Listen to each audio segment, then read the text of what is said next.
गौनिका, क्या जानकारी मिल रही है आपको?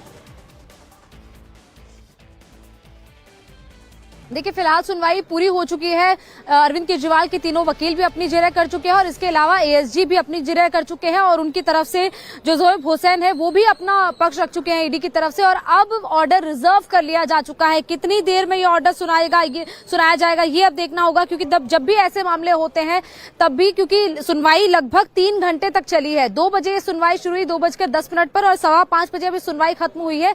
तो लगभग 3 घंटे तक ये सुनवाई चल रही है। 3 घंटे तक सुनवाई चलने के बाद उतना ही जजमेंट को भी क्लोजली लिखना पड़ता है और यही वजह है कि जज को उतना वक्त भी लगता है जजमेंट को लिखने में। लगभग 1 घंटे का वक्त जजमेंट लिखने में लग सकता है। ऐसे में उम्मीद की जा सकती है कि ये जजमेंट अगले 1 घंटे में आ सकता है। हालांकि अभी जज की तरफ से कुछ कहा नहीं गया है कि आज ही ऑर्डर दिया जाएगा या फिर कब ऑर्डर दिया जाएगा, लेकिन फिलहाल ऑर्डर रिजर्व कर लिया गया है, जो अभी जानकारी कोर्ट के अंदर से सामने आ रही है, जिसमें जाहिर तौर पर अभिषेक मनु सिंघवी की तरफ से अरेस्ट का विरोध किया गया। इसके अलावा जो विक्रम चौधरी हैं, अरविंद केजरीवाल के वकील, उन्होंने रिमांड का विरोध किया और इसके साथ साथ इस चीज का विरोध उनके तीसरे वकील रमेश गुप्ता ने किया कि अरविंद केजरीवाल को चुनावों के वक्त ही क्यों अरेस्ट किया गया। अरविंद केजरीवाल को इंडिविजुअल कैपेसिटी में जब पहले कहा गया था कि बुलाएंगे, फिर उनको क्यों सीएम के तौर पर एक्यूज्ड बनाया गया है। लेकिन उस पर साफ तौर पर एएसजी ने अब कंक्लूडिंग स्टेटमेंट्स में जवाब देते हुए कहा है कि ये जरूरी नहीं है। अरविंद केजरीवाल पर्सनल कैपेसिटी में भी एक्यूज्ड है और वो पार्टी का थोड़ा इंतजार करना होगा। फैसला सुरक्षित रख लिया गया है, ऑर्डर लिखा जाएगा और उसके बाद सामने आएगा कि अरविंद केजरीवाल को ईडी की रिमांड अरविंद केजरीवाल मिलती है कि नहीं मिलती है या उनको राहत मिलती है। इस बीच एएसजी ने क्या कुछ कहा, जिन्होंने दलीलें रखी हैं ईडी के पक्ष से, आइए आपको सुनवाते हैं। Arvind Kejriwal, sir. I have made allegations which are borne out from the report. Okay. Sir, you've called him the kingpin of the entire scam. Does ED have the evidence to back it up? Whatever evidence is there, they're given to the. Thank you so much, sir.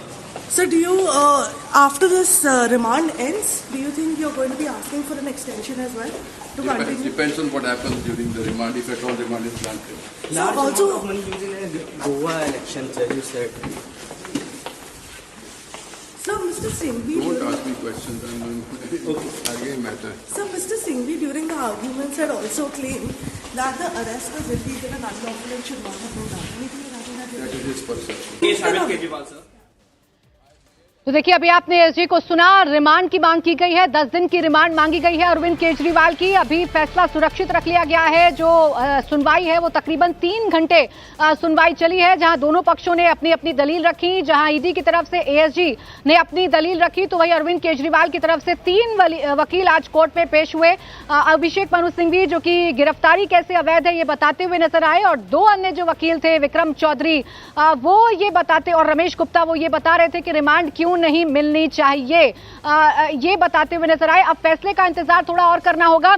अब मैं सीधा अपने मेहमानों के पास चलती हूं। अनुराग ढांडा जी हमारे साथ हैं। अनुराग जी, मैं देख पा रही हूं कि आपको भी चोट लगी है, आप भी उस प्रोटेस्ट में शामिल हुए थे। क्या स्ट्रैटेजी आम आदमी पार्टी की है और क्यों अरविंद केजरीवाल की गिरफ्तारी आप लोगों को अवैध नजर आ रही है?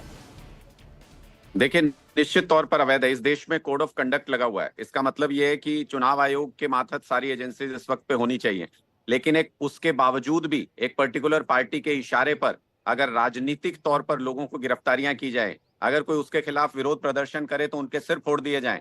आज हरियाणा के अंदर भी यही हुआ है। हमारे 54 कार्यकर्ताओं के या तो फ्रैक्चर्स हैं या उनके सिर फूटे हैं। ये कौन सा लोकतंत्र है? ये किस तरीके का चुनाव आयोग की आचार संहिता के अंदर ये सब हो रहा है, ये मुझे समझ नहीं आता। दूसरा ये कि चुनाव से ठीक पहले ही क्यों अरविंद केजरीवाल जी को गिरफ्तार करना है? ये तो 2 साल से जांच चल रही है इसकी, तो आज से पहले ये सो रहे थे क्या? तीसरा ये कि प्रोसीड्स ऑफ क्राइम, मैंने बहुत सुना है ये शब्द कि प्रोसीड्स ऑफ क्राइम पीएमएलए में जरूर जाना चाहिए, उसकी कड़ी जुड़नी चाहिए। तो मैं तो स्पष्ट तौर पे कहता हूं, प्रोसीड्स ऑफ क्राइम तो भारतीय जनता पार्टी के अकाउंट में जा रहे हैं। इलेक्टोरल बॉन्ड का जो डाटा आया है उसमें 30-35 करोड़ रुपए जो भारतीय जनता पार्टी के अकाउंट में गए हैं वो अरबिंदो फार्मा से गए हैं। जिनको मुख्य अभियुक्त बनाया उस व्यक्ति ने बीजेपी के अकाउंट में पैसे डाले हुए हैं। तो अगर ऐसा कोई घोटाला है जिसका जिक्र ईडी कर रही है, तो फिर मैं ये पूछना चाहता हूं, जेपी नड्डा जी के यहाँ अभी तक रेड क्यों नहीं हुई?